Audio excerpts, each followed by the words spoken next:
नमस्कार। Geography assistant professor doctor Neeraj कारकवाल।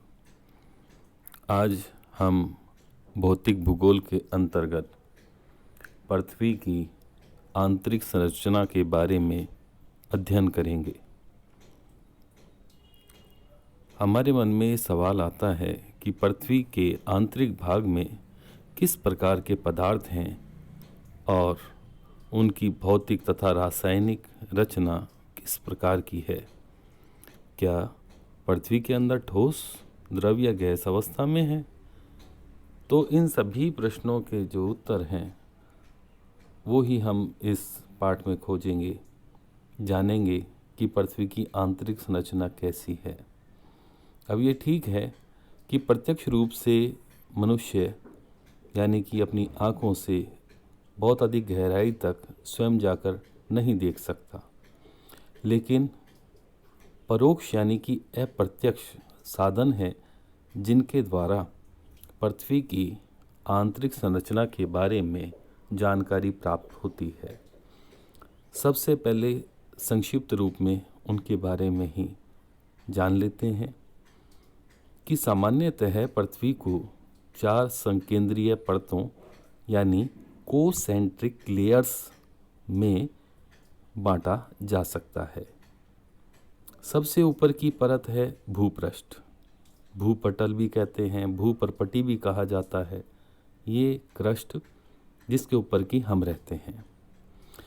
इसकी औसत गहराई लगभग 33 किलोमीटर है और यह विभिन्न चट्टानों का बना हुआ पृथ्वी का ठोस भाग है। इसके और आंतरिक भाग में जाते हैं तो लगभग 2900 किलोमीटर की गहराई तक दूसरी परत है जिसे मेंटल कहते हैं। अब मेंटल के 2 भाग हैं, ऊपरी मेंटल और निचला मेंटल या लोअर मेंटल।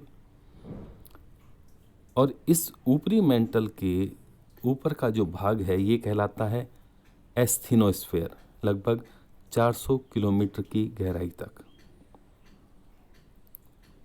और इस मेंटल के नीचे यानी 2900 किलोमीटर की गहराई से पृथ्वी के केंद्र तक पृथ्वी का कोर है जिसको क्रोड कहते हैं।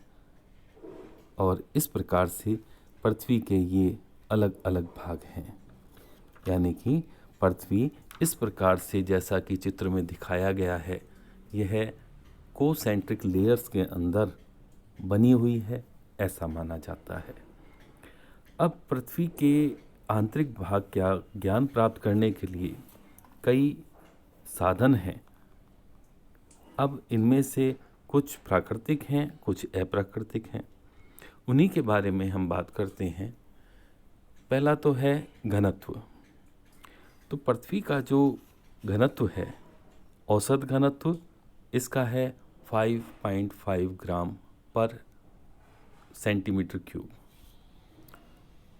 लेकिन जो ऊपरी भूपृष्ठ है, भूपटल है, इसका घनत्व कम पाया जाता है और यह 3 से 3.5 ग्राम प्रति सेंटीमीटर क्यूब है।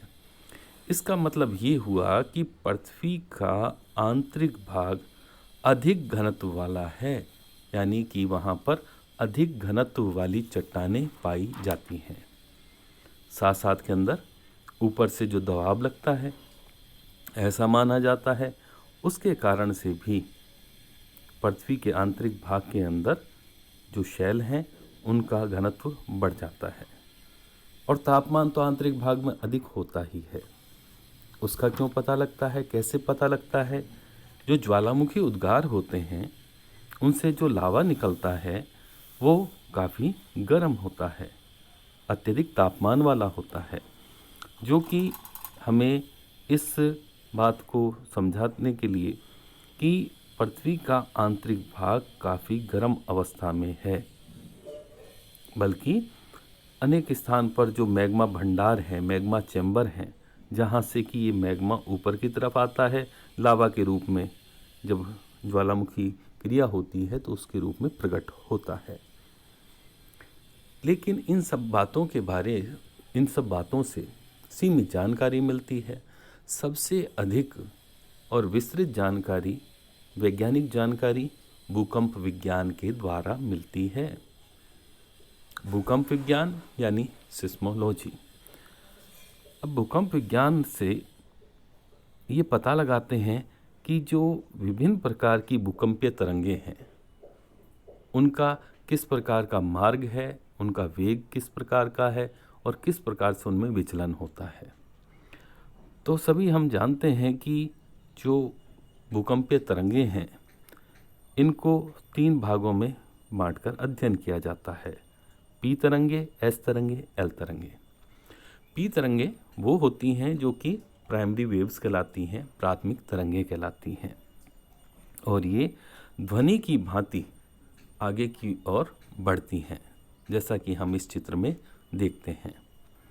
इसकी विशेषता ये है कि इसकी गति अधिक है और यह ठोस, तरल, गैसीय तीनों माध्यमों में से गुजर सकती है। दूसरी है एस वेव्स। एस वेव्स यानी सेकेंडरी वेव्स, गौण तरंगे, अनुप्रस्थ तरंगे भी तो इनको कहते हैं। इन तरंगों के संचरण की दिशा कणों के दोलन की दिशा के समकोण पर होती है। जैसा चित्र में देख रहे हैं, जैसे प्रकाश की तरंगे होती हैं, लाइट वेव्स होती हैं, ये इस प्रकार से होती हैं। इनकी जो गति है ये लगभग 4 किलोमीटर प्रति सेकंड होती है। ठोस माध्यम से ही गुजर सकती है, तरल माध्यम में ये लुप्त हो जाती है। तीसरी है लॉन्ग वेव्स या जिनको एल वेव्स कहते हैं, और ये तरंगे धीमी गति से चलती हैं, लेकिन विशेषता ये कि ये ठोस, द्रव, गैस तीनों के माध्यम से गुजर सकती हैं, लेकिन ये धरातल तक ही सीमित रहती हैं। इस प्रकार से इन तरंगों के द्वारा ये पता लगाते हैं कि पृथ्वी की आंतरिक संरचना कैसी है। अब इन भूकंपीय तरंगों की गति, भ्रमण पथ के आधार पर पृथ्वी के आंतरिक भाग की काफ़ी विस्तृत और सही जानकारी प्राप्त होती है। इस कारण से गोलित्सिन ने कहा था कि भूकंप वे दीपक हैं जो पृथ्वी की आंतरिक संरचना पर प्रकाश डालते हैं। अब इस आंतरिक संरचना के हम बारे में जो भूकंपीय तरंगों के द्वारा जानकारी प्राप्त कर पाए हैं, उसके अनुसार कि पृथ्वी को मुख्य रूप से क्रस्ट, मेंटल और कोर के रूप में बांटा जाता है। जो भूपटल है, भूपृष्ठ है, यह ऊपर की परत है जिसमें ग्रेनाइट और बेसाल्ट की ये परतें पाई जाती हैं। इसके नीचे मेंटल है। ये मेंटल पृथ्वी का काफ़ी बड़ा भाग है और पृथ्वी के लगभग 83% आयतन का और 67% द्रव्यमान का इसमें व्याप्त है। इसको फिर से 2 भागों में बांटते हैं। हम पहले शुरुआत में भी बात करके आए थे, ऊपरी मेंटल और निम्न मेंटल या लोअर मेंटल। और सबसे आंतरिक भाग है क्रूड का, या जिसको कोर कहते हैं, पृथ्वी के केंद्र तक 2900 किलोमीटर से लेकर पृथ्वी के केंद्र तक। इसमें आयतन का लगभग 17% भाग और द्रव्यमान का 34% भाग है। और इसके जो आंतरिक भाग के बारे में कि ये जैसे जैसे आंतरिक भाग में हम देखते हैं तो इन भूकंपीय तरंगों के आधार के ऊपर ये माना जाता है कि नीचे के कोर का घनत्व लगभग 10 या इससे अधिक है।